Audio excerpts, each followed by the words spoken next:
Hi, this is Ken from Brew Audio. Welcome to week 3 in our series of tips to help you drastically improve the quality of the audio that you record in your home recording studio. In week 1, our first tip was simply to get your mouth closer to the microphone, about 3 or 4 inches or so. That gives a drastic improvement over the typical foot or 18 inches that most people use. In the second week, our second tip was to use a cardioid microphone or the cardioid setting if you happen to have a multi-pattern microphone. Now the reason I say this is that if we're recording in bad rooms like this one that has no acoustic treatment on the walls and no other kind of acoustic treatment whatsoever, the sound bounces all over the place and we get lots of reverb and echoes. If you use an omnidirectional or a figure 8 setting or microphone, you end up with a lot more of that reverb and room sound in your recording than if you use a cardioid mic. So are you ready for tip number 3 in week 3? Here it is. Make sure you record at the loudest level possible without distorting or clipping. Tip number 3 for improving your audio quality is to record as loud as possible without clipping or distorting. If it's too loud, it's pretty obvious that it sounds bad. You get distortion, which is just an awful, buzzing, noisy mess, which sounds something like this. Testing, 1, 2, 3, testing. This is a very distorted audio. But it's also bad to record too low a signal. Several times I've had people tell me that they can hear the audio that they just recorded, but they can't see it, or they can only barely see it on the track. That's because the signal was too low when they recorded it. Why is this bad? Can't you just turn it up after it's recorded? You can turn it up, but you must never forget that there is usually at least some noise mixed in with the thing you want to record. Let's say that's a vocal. This is especially true with most USB mics where there is typically a low-level hiss in the background. If your vocal is recorded at too low a level, it will have to be turned up a lot. And what else will get turned up with it? Also by a lot? You guessed it, the noise. I'm going to record something here very quickly in the way that a vast majority of people record into their computer. I'm using a USB mic, and my mouth is about 18 inches away from the mic, which is sitting on the desk in front of me. Hello, this is Ken. Notice that not only is my voice barely audible, but you can also barely see the little audio waveforms, the little blobs forming on the track as I record. That means that the audio level was way too low. Now, when you're using a USB mic, you don't really have that much control over the input level. There's usually no volume knob on the microphone itself. So what you have to do is look into the operating system's audio devices tool. Now in Windows 7, that's going to be in the control panel, hardware and sound, manage audio devices.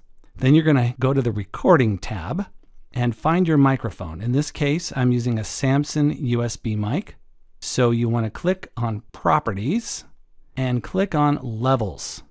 See how low that was set?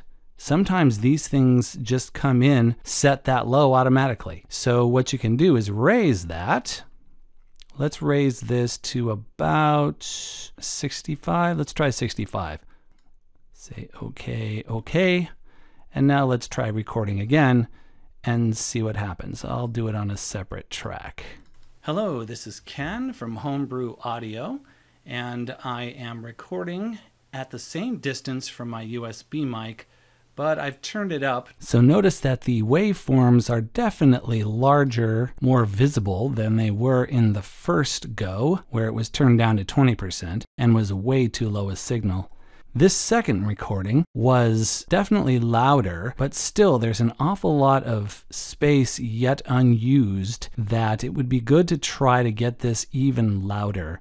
And I'm going to demonstrate why even this is not optimal in just a second. The first thing I'm going to do is start with this low-level audio. I'm going to open it in an audio editor, in this case Adobe Audition, but you could use Audacity or any other editor. And I'm going to demonstrate what happens when we turn this up, because most people just say, hey, it's low, just turn it up. So I'm going to turn that up to about what you'd expect audio to look like. the tallest peaks being just below the loudest possible audio, which is what these white lines represent. Now take a listen to what this sounds like. Hello, this is Ken from Brew Audio, and I am recording in the way that most people record at home. You hear all that noise? It's pretty terrible, isn't it? I'm going to insert the turned up version of this low-level audio and put it right next to the original.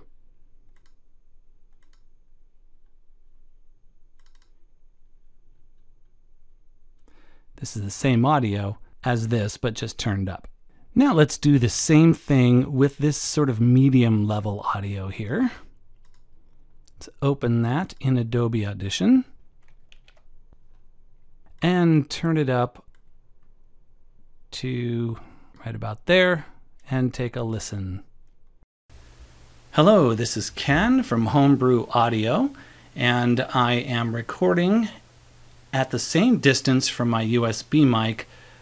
And now I'll just go ahead and insert the turned up version of that medium level audio and do like we did here. You can see that it didn't need as much turning up, which means that the noise didn't get turned up as much, and that's what it sounded like. This audio here didn't have quite as much noise in it. Now we're going to do a combination of the tips that we've learned. This week's tip, which is to record as loud as possible without distorting, and combine week 1's tip, which is to get our mouth about 3 inches from the microphone. Now, if I did that with the audio device level set at the same level, which was 65, it would distort, because by getting my mouth closer to the mic, it's going to be louder.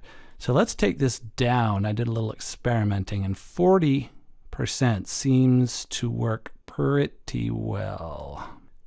So let's try that. Hello, this is Ken from Brew Audio. I am now recording at about the 40% level using the same USB microphone, but this time I have my mouth about 3 inches away from the microphone. Notice how much less noise that this audio will have when I turn it up in Adobe Audition. Okay, now I'm going to open this in Adobe Audition, and we are going to turn that up just a little, because it's not a long way to where the loudest bit is just below where it would clip. So let's take a listen to that and see how much less noisy it is. There's still some noise, but we'll compare them in a second. Hello, this is Ken from Brew Audio. I am now recording at about the 40%. So that sounds quite a bit better, doesn't it? Okay, I just went ahead and imported the turned up version of the last audio that we did, just like I did with the first two. Now let's compare them, listening for general audio quality and noise level, one by one. First, here is the low level one turned up. Oh, and by the way, all of these are now at about the same volume. Just listen to the difference in the noise and the quality of the audio. Hello, this is Ken from Brew Audio, and I am recording in the... that's enough of that. Let's try the next one. Hello, this is Ken from Brew Audio, and I am recording at... Okay, better, but still a fair amount of noise. Hello, this is Ken from Brew Audio. I am now recording at about the 40% level using the same... And that is the best of all, which had both of the tips that I mentioned, which were putting my mouth closer to the microphone and recording at as high a level as possible without clipping. Well, that's it for this week. Don't forget to join us next week for yet another tip on how to massively improve the quality of the audio you record in your home studio. I will see you then.